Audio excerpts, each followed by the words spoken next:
Praise the lord. యేసుక్రీస్తు ప్రభు పేరట అందరికీ మనస్పూర్వకంగా వందనములు తెలియజేస్తున్నాను. ఈరోజు దేవుని యొక్క వాగ్దానము యోహాను సువార్త 5వ అధ్యాయము 24వ వచనం. నా మాట విని నన్ను పంపిన వాని యందు విశ్వాసముంచువాడు నిత్య జీవము గలవాడు. వాడు తీర్పులోనికి రాక మరణములో నుండి జీవములోనికి దాటి ఉన్నాడని మీతో నిశ్చయముగా చెప్పుచున్నాను. ఈరోజు దేవుడు మనకు అనుగ్రహించిన ఈ యొక్క వాగ్దానాన్ని ధ్యానించుకుందాము. సహోదరి సహోదరుడా, దేవుడు అనుగ్రహించిన ఈ యొక్క వాగ్దానాన్ని మనం అర్థం చేసుకున్నట్లయితే, ఆయన మాట విని ఆయన్ని నమ్మినట్లయితే మనం నిత్య జీవం పొందుకుంటాం. దేవుని కుమారుణ్ణి మనం నమ్మినట్లయితే మనం చేసిన పాపాలు క్షమించి మనకి నిత్య జీవము అనుగ్రహిస్తాడు. దేవుడు లోకమును ఎంతో ప్రేమించెను, కాగా ఆయన తన అద్వితీయ కుమారునిగా పుట్టిన వాని యందు విశ్వాసముంచు ప్రతి వాడును నశింపక నిత్య జీవం పొందునట్లు ఆయనను అనుగ్రహించెను. సహోదరి సహోదరుడా, లోకము తన కుమారుని ద్వారా రక్షణ పొందుటకే గాని లోకమునకు తీర్పు తీర్చుటకు దేవుడు ఆయనను లోకములోనికి పంపలేదు. ఆయన యందు విశ్వాసముంచు వారికి తీర్పు తీర్చబడదు, అంటే శిక్ష విధింపబడదు. ఎవరైతే ఆయన్ని నమ్ముతారో వారికి శిక్ష విధింపబడదు. సహోదరి సహోదరుడా, దేవుడు మనుషులకు ఇచ్చిన అతి గొప్ప వాగ్దానాల్లో ఇది ఒకటి. శాశ్వత జీవం గురించి. శాశ్వత జీవం అనేది విశ్వాసికి ఇప్పుడే ఉందని గమనించండి. కుమారునిలో నమ్మకం ఉంచిన వారికి అది లభిస్తుందని రాసి ఉంది. సహోదరి సహోదరుడా, దేవుడు మనుషులకిచ్చిన అతి గొప్ప వాగ్దానాల్లో ఇది ఒకటి. శాశ్వత జీవం గురించి. విశ్వాసత జీవం అనేది విశ్వాసికి ఇప్పుడే ఉందని గమనించండి. కుమారునిలో నమ్మకం ఉంచిన వారికి అది లభిస్తుందని రాసి ఉంది. ఇక్కడైతే ఆయన్ను పంపిన తండ్రిలో నమ్మకం ఉంచిన వారికి నిత్య జీవం లభిస్తుందని రాసి ఉంది.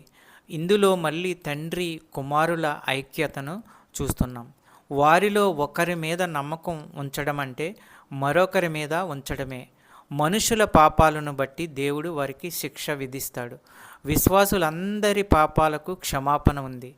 క్రీస్తే వారి శిక్షను భరించాడు, అందువల్ల వారికి శిక్షా విధి లేదు.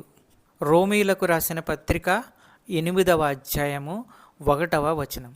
కాబట్టి ఇప్పుడు క్రీస్తు యేసునందున్న వారికి ఏ శిక్ష విధి లేదు.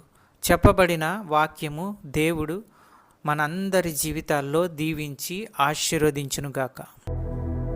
వాక్యమును బట్టి ప్రార్థించుకుందుము. పరిశుద్ధుడు పరిశుద్ధుడు అని వేలాది దూతల చేత కొనియాడబడుచున్న దేవా, ప్రేమాస్వరూపి, నీకు వేలాది స్తోత్రాలు, వందనములు తెలియజేస్తున్నాము. నీ అందు విశ్వాసం ఉంచిన వారికి నిత్య జీవం ఇస్తానన్న దేవా, నీకు వేలాది స్తోత్రములు. మీ యొక్క వాగ్దానాల ద్వారా మాతో ప్రతిరోజు మాట్లాడుచున్న అమూల్యమైన మాటలను బట్టి, ఆదరణ మాటలను బట్టి వందనములు తెలియజేస్తున్నాము.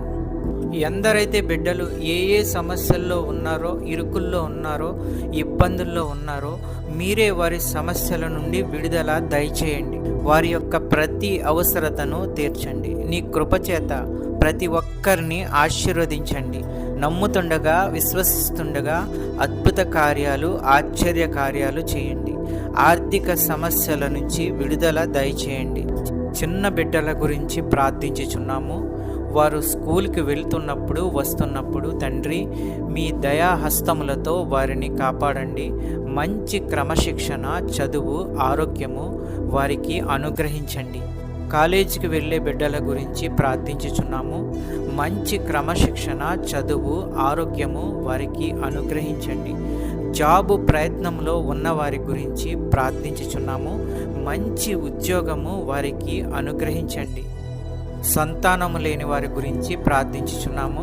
ఆ కుటుంబంలో బిడ్డలను అనుగ్రహించండి, సంతానము అనుగ్రహించండి. అద్భుత కార్యాలు, ఆశ్చర్య కార్యాలు చేయండి.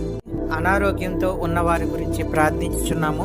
వారికి ఉన్న ప్రతి అనారోగ్యాన్ని తీసివేయండి, బాగు చేయండి, మంచి ఆరోగ్యము కలిగించండి. ప్రతి విధమైన వ్యాధులు స్వస్థపరచండి. మంచి ఆరోగ్యము అనుగ్రహించి కుటుంబాలని కాపాడండి.